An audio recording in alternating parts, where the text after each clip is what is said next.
todos, tudo bem? Eu sou a professora Pilar Correia. Nós vamos estudar agora o conteúdo de Biologia 1, da primeira série do segundo semestre, do programa Máximo Desempenho. Vamos lá? Bem, vamos para uma pequena introdução aqui sobre o que é uma célula, né? Segundo a Adriana Silva Hemelin, para a revista Ciência Hoje, uma célula é todo organismo vivo que é formado por células, que são as unidades biológicas e funcionais básicas de construção altamente complexa e organizada. O corpo humano ele pode abrigar cerca de 100 trilhões de células, todas são derivadas de múltiplas divisões celulares, contendo o mesmo material genético, que contém instruções para a formação de novas células. O DNA ele é encontrado no núcleo celular em estruturas compactas denominadas cromossomos, cujo número de cromossomos ele varia de espécie para espécie. Bem, módulo 4, citologia. Citologia é a área da biologia que estuda a célula. Em 1665, para ser mais exata, o inglês Robert Hooke ele observou as paredes celulares de células de cortiça que foram preservadas após a morte celular. Bem, a teoria celular. Foram observados em materiais diversos que levou-se à constatação da presença de células em todos os seres vivos. Um zoólogo e um botânico, por volta de 1840, eles criaram a teoria celular, que dizia que todos os seres vivos são formados por células. O patologista Rudolf Virchow, ele corroborou as ideias de seus colegas em observações de que toda célula provém de outra célula. Ou seja, as células elas não aparecem do nada, né? Elas provêm de outras células. Em relação ao tamanho das células, as células geralmente elas medem de 10 a 100 micrômetros. O tamanho de um indivíduo ele não está relacionado ao tamanho das suas células, e sim ao número de células que ele possui no seu corpo. A forma das células está relacionada à sua função, né? A função que ela exerce no organismo do indivíduo, e essa função que ela exerce no organismo dos indivíduos, ela está relacionada aos genes desse indivíduo. Bem, células procarióticas e células eucarióticas. Existem dois tipos de células, né, nos indivíduos. As células procarióticas são as células, aquelas mais simples, né? Elas apresentam uma estrutura mais simples, elas não possuem um núcleo individualizado pela carioteca e o seu material genético ele se encontra difuso no citoplasma. Os seres procariontes eles são unicelulares, eles pertencem ao reino Monera e são representados por bactérias, cianobactérias e micoplasmas. Já as células eucarióticas, elas são aquelas células mais desenvolvidas, possuem organelas mais desenvolvidas, logo elas pertencem aos seres vivos mais desenvolvidos. Os seres eucariontes, eles apresentam estrutura celular complexa, com núcleo individualizado, ou seja, com a presença de membrana nuclear, mantendo o material genético separado do citoplasma. Os seres eucariontes eles podem ser unicelulares ou pluricelulares, dependendo a que reino eles pertençam. Exceto o reino Monera, todos os outros reinos, protista, fungi, animalia e plantae, eles são eucariontes, ou seja, possuem células eucarióticas. Aqui nessa imagem a gente consegue ver a diferença entre uma célula procariótica e uma célula eucariótica. Bem, nós podemos observar que a célula eucariótica é muito mais desenvolvida, possui muito mais organelas, né, do que a célula procariótica. Ambas possuem membrana plasmática, citoplasma, né, o DNA aqui está na célula procariótica, ele realmente se encontra ali, né, espalhado. ele não possui um núcleo, né? Como na célula eucariótica. Ribossomos. Bem, gente, é muito diferente, né? Quando nós fomos estudar, né, as células eucarióticas, né, ao fundo, nós vamos ver todas as organelas e tal, tudo direitinho, nós vamos ver que existe muita diferença entre elas, muita diferença. Então, vamos dar continuidade. Vamos falar sobre a membrana plasmática, que ela é importantíssima. E qual sua composição e sua estrutura? Ela está presente em todas as células e ela é formada por fosfolipídios, proteínas e é reduzida na quantidade de lipídios. Nas células animais, o colesterol também faz parte da composição da membrana. A camada de fosfolipídios ela é dupla, ela apresenta regiões polares e apolares. As regiões polares elas estão voltadas para a água nos meios extra e intracelulares, enquanto que as regiões apolares elas estão voltadas uma para a outra. Também é chamada de plasmalema, membrana celular ou membrana citoplasmática. Pode ter todos esses nomes, tá bom, gente? Em 1972, os cientistas Singer e Nicholson propuseram o modelo de membrana plasmática, aceito atualmente conhecido como mosaico fluido. Então, esse é o modelinho de mosaico fluido da membrana plasmática que nós usamos hoje em dia, com todas as suas organelas, tá bom? Glicoproteína, carboidrato, proteína glandular, periférica, integral, dentre outras.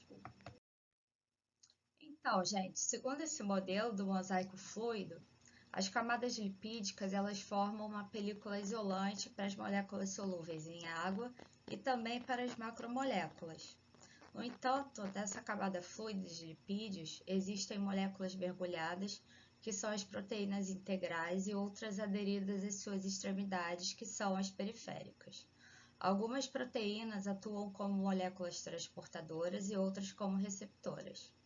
A membrana plasmática ela apresenta uma propriedade especial chamada permeabilidade seletiva, que é onde, através da membrana, é selecionado o material que entra e sai da célula.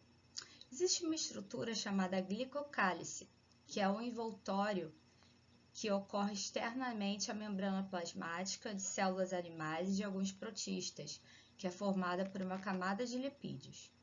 A importância desse glicocálice é que ele confere resistência à membrana plasmática, ele forma uma barreira contra agentes físicos e químicos provenientes do meio externo, ele permite que as células se reconheçam, né, pois em células diferentes, os glicocálices eles não vão se reconhecer. E esse fato ele é fundamental, por exemplo, na realização de transplantes de órgãos. Ele vai manter também ao redor das células ambiente adequado e em que vai reter líquido dessas células. E a parede celular. A parede celular ela é uma estrutura um pouco mais rígida se comparada ao glicocálice. Ela não exerce o controle sobre o material que entra e sai da célula, como o glicocálice faz. Nas bactérias e cianobactérias, ela é composta pelo peptídeo glicano e nos fungos pela quitina. Nas células vegetais, ela é formada principalmente por celulose. Existem especializações na membrana, várias, né? Vamos ver cada uma delas. Os microvílos ou microviloses, que são pequenas expansões em forma de dedo que se projetam para o meio externo, cuja função desses microvílos ou microviloses é justamente aumentar a superfície de contato da célula com o meio. Existem as interdigitações, que são evaginações que se encaixam em saliências e reentrâncias das células vizinhas, que aumentam a adesão entre elas. Os demossomos, que são formados por um conjunto de modificações em determinadas regiões da membrana, com o objetivo de aumentar a adesão entre as células adjacentes. os cílios e flagelos, que são expansões dotadas de alta mobilidade. Essa mobilidade, por exemplo, ela permite o deslocamento do espermatozoide e os movimentos do útero, os movimentos do óvulo em direção ao útero, sendo que esse último é possível graças ao epitélio das tubas uterinas. E por isso é possível a fecundação humana.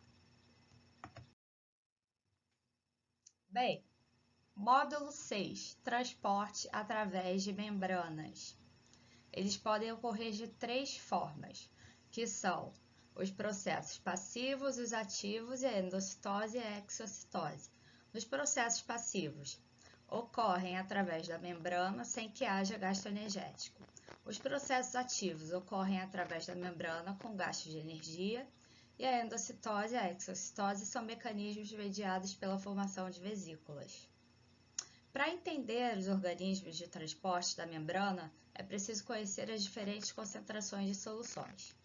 Uma solução é formada por água ou outro líquido, que é chamado de solvente, e moléculas dele dissolvidas são chamadas de soluto.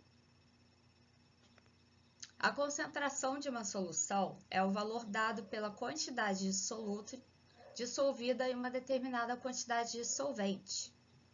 Bem, uma solução hipertônica é onde há a saída de água da célula e a célula se torna murcha. Uma solução isotônica é onde há equilíbrio de concentração entre soluto e solvente. E uma solução hipotônica é onde há entrada de água na célula e essa célula se torna túrgida, ou seja, murcha. Vamos ver então transporte passivo. Ele pode ocorrer através de difusão simples, que é onde as moléculas passam do meio mais concentrado para o meio menos concentrado. Por exemplo, os gases respiratórios que atravessam a membrana plasmática através de difusão. A difusão facilitada, que é onde as moléculas passam do meio mais concentrado para o meio menos concentrado, porém com auxílio de proteínas da membrana. Por exemplo, a passagem de aminoácidos, glicose e vitaminas, etc. E a osmose, que é a passagem de água através de uma membrana semipermeável do meio menos concentrado para o mais concentrado, ou seja, do meio hipotônico para o meio hipertônico. O transporte ativo, gente. Um exemplo clássico desse tipo de transporte, que é feito com gasto de energia, é a bomba de sódio e potássio. Vejamos, a concentração de íons de sódio no meio extracelular é muito maior do que no meio intracelular, enquanto que os íons de potássio ocorre o contrário. É importante para o metabolismo celular que a diferença de concentração entre esses íons seja mantida. Por difusão facilitada, os íons de sódio entram constantemente na célula e pelo mesmo mecanismo saem os íons de potássio da célula. Qual a diferença da manutenção do equilíbrio desses íons? Qual a diferença não, gente? Perdão. Qual a importância da manutenção do equilíbrio desses íons? A diferença de cargas elétricas nas membranas é fundamental para a transmissão de impulsos elétricos das células nervosas e musculares. O potássio, além de ser importante para a síntese proteica, ele também é importante para a respiração.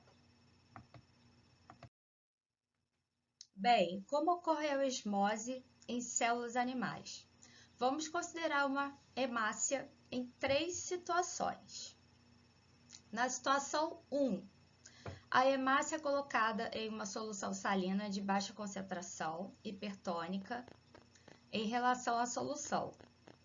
Nessa situação, ela ganha água que provém da solução. A célula incha e poderá sofrer hemólise. Na situação 2, a hemácia é colocada em uma solução salina muito concentrada e ela, sendo hipotônica, irá perder água. A célula diminui de volume e a membrana plasmática enruga. Na situação 3, a hemácia é colocada em solução de igual concentração em meio isotônico e como as concentrações se equivalem, não há perda nem ganho de água.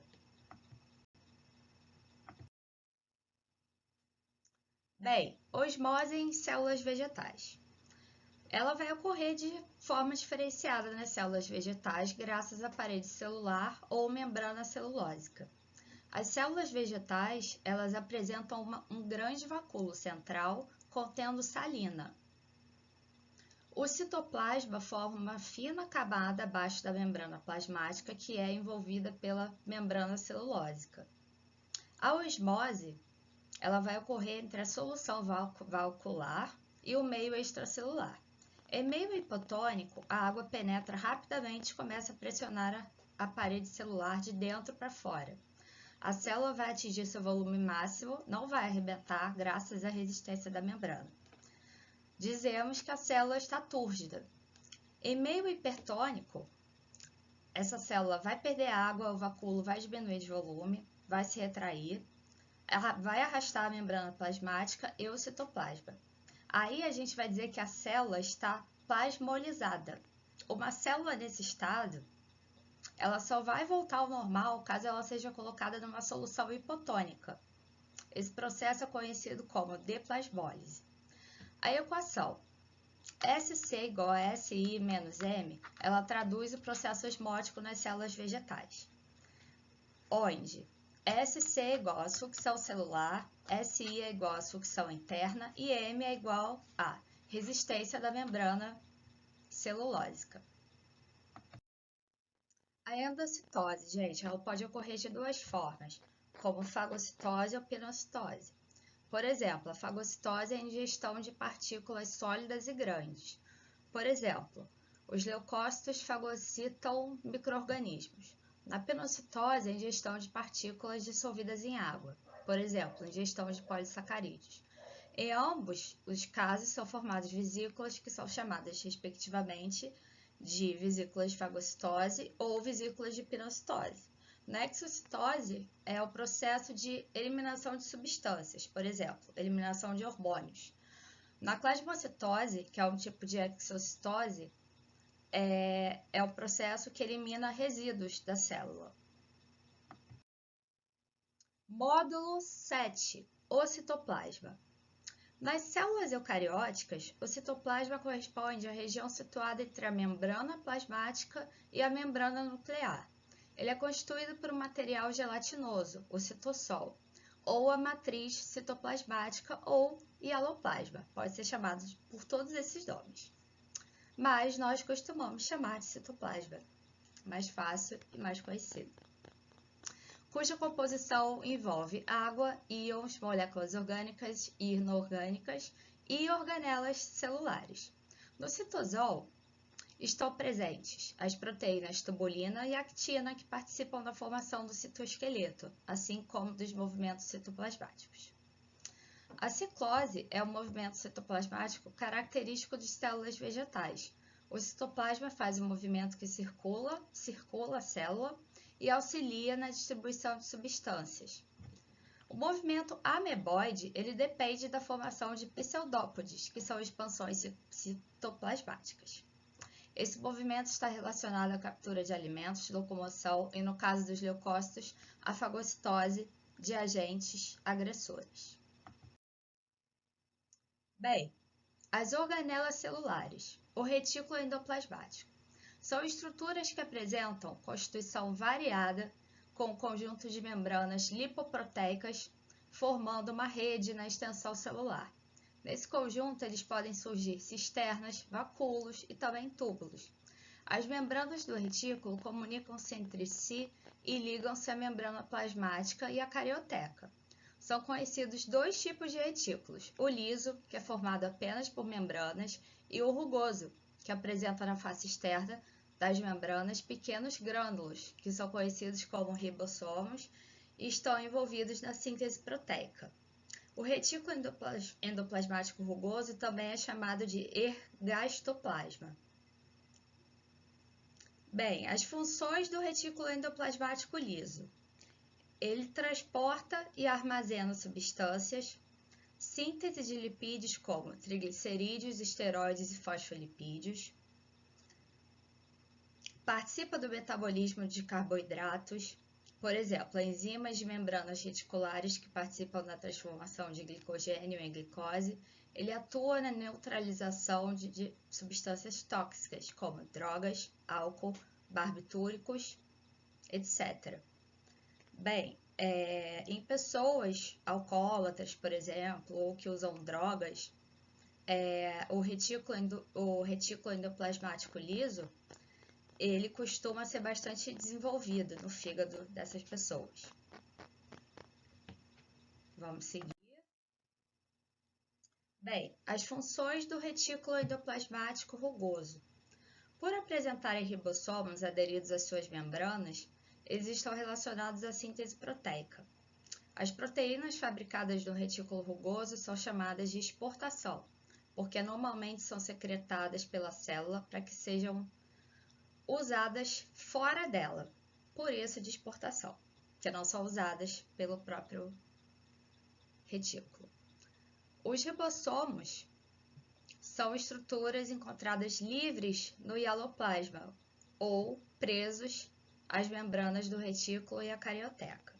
Os ribossomos que se encontram mergulhados no hialoplasma e podem estar ligados uns aos outros através de uma fita de RNA, eles são chamados de polirribossomos ou polissomos, e eles atuam na síntese de proteínas que serão utilizadas no meio intracelular. Aqui, gente, uma foto dos retículos, ribossomos, envoltório nuclear, retículo endoplasmático rugoso, vermelhinho, e o retículo endoplasmático liso, o mais alaranjado. Então, gente, o sistema Golgiense. Bem, o sistema Golgiense, ele secreta a lamela média, que é a primeira parede a separar duas células vegetais em divisão. Ele sintetiza os polissacarídeos, realiza sua secreção, produz o acrossomo dos espermatozoides, que é uma vesícula cheia de enzimas digestivas que vão atuar sobre os envoltórios do óvulo, secreção de muco nas células caliciformes do intestino. Bem, o muco é uma substância constituída com a função lubrificante e protetora. As proteínas do muco elas são sintetizadas no retículo endoplasmático rugoso, enquanto o polissacarídeo é produzido no sistema Golgiense. E é também nesse sistema que ocorre a produção de vesículas que serão sintetizadas no sistema Golgiense. Aqui nós temos uma imagem, né, do sistema Golgiense, onde nós podemos observar o retículo endoplasmático rugoso, o núcleo, a vesícula do retículo, o complexo Golgiense, né? E como eu falei com vocês, o sistema Golgiense nada mais é que uma estrutura formada por pequenas unidades denominadas dictiossomos, formadas individualmente por sacos achatados de membranas lipoproteicas. Os sacos formam pilhas onde brotam vesículas. Bem, essa secreção da célula de ácido pancreático é uma pequena estrutura glandular que secreta enzimas do suco pancreático. O sistema Golgiense ele vai produzir vesículas cheias de enzimas secretadas pela célula, que são denominadas de grãos de zimógeno. Essas vesículas, através do processo de exocitose, eles despejam na luz do ácido esse conteúdo. Bem, vamos falar agora dos lisossomos. Os lisossomos eles são pequenas vesículas contendo enzimas digestivas que são fabricadas no retículo rugoso, são empacotadas no sistema Golgiense e são liberadas sob a forma de lisossomos primários. No momento em que uma partícula é englobada por fagocitose ou pinocitose, ela forma-se o vacúolo alimentar, que vai ser chamado de fagossomo ou pinossomo. E um ou mais lisossomos se fundem a ele, originando o vacúolo digestivo ou lisossomo secundário. Os produtos da digestão eles são difundidos pelo citoplasma e o vacúolo residual. E este funde-se à membrana, e por plasmocitose elimina o conteúdo para o meio extracelular. Bem, outras formas de atuação também são autofagia ou autólise. A autofagia consiste na digestão de organelas da própria célula, como mitocôndrias desgastadas ou danificadas. A autólise se caracteriza pelo rompimento das membranas lisossômicas, provocando o derramamento de enzimas no citoplasma, causando a morte da célula. A autólise está relacionada a doenças como silicose e a artrite reumatoide. Os peroxissomos são vesículas presentes em células animais e vegetais, cuja principal função é a oxidação de substâncias orgânicas, principalmente ácidos graxos. Durante o processo pode ocorrer a formação de água oxigenada que é tóxica para o organismo, mas ela vai ser degradada pelos peroxissomos, pela enzima catalase. Os peroxissomos são importantes para a desintoxicação do organismo, como, por exemplo, na degradação do etanol no fígado. Os vacúolos de suco celular são estruturas exclusivas de células vegetais de algumas algas. No interior do vacúolo existem diversas substâncias como água, proteínas, carboidratos, dentre outros. Esses vacúolos são importantes nos processos osmóticos e também por alguns conterem substâncias especiais denominadas antocianinas, que são responsáveis pela coloração de flores e folhas. Os vacúolos pulsáteis ou contráteis. Eles são encontrados em protozoários e algumas algas protistas de água doce e têm papel importante no equilíbrio osmótico, retirando da célula o excesso de água. Os plastos. Eles são encontrados em células vegetais e alguns protistas. São especializados no armazenamento de substâncias. Os plastos são classificados de acordo com a substância que armazenam. Os cloroplastos possuem uma membrana externa e outra interna, formando dobras denominadas lamelas. Nós podemos observar aqui nessa imagem. Temos imagens da lamela, que formam em espaços irregulares pilhas de pequenos discos, sendo cada disco denominado tilacoide, e o conjunto desses discos é denominado grana. Os cloroplastos são a sede da fotossíntese. As mitocôndrias. Elas são organelas encontradas em todas as células eucariotas, sendo formadas por duas regiões, a matriz mitocondrial, onde ocorre uma fase de respiração celular, denominada ciclo de Krebs. A respiração celular compreende um número de reações que visam produzir energia. A quantidade de mitocôndria em uma célula está relacionada à sua atividade, ou seja, quanto mais atividade uma célula tiver, mais mitocôndrias ela terá. Bem, os centríolos. Eles são compostos por dois cilindros dispostos perpendicularmente entre si, como nós podemos ver na imagem, sendo que cada um deles é formado por 9 tricas de microtúbulos paralelos.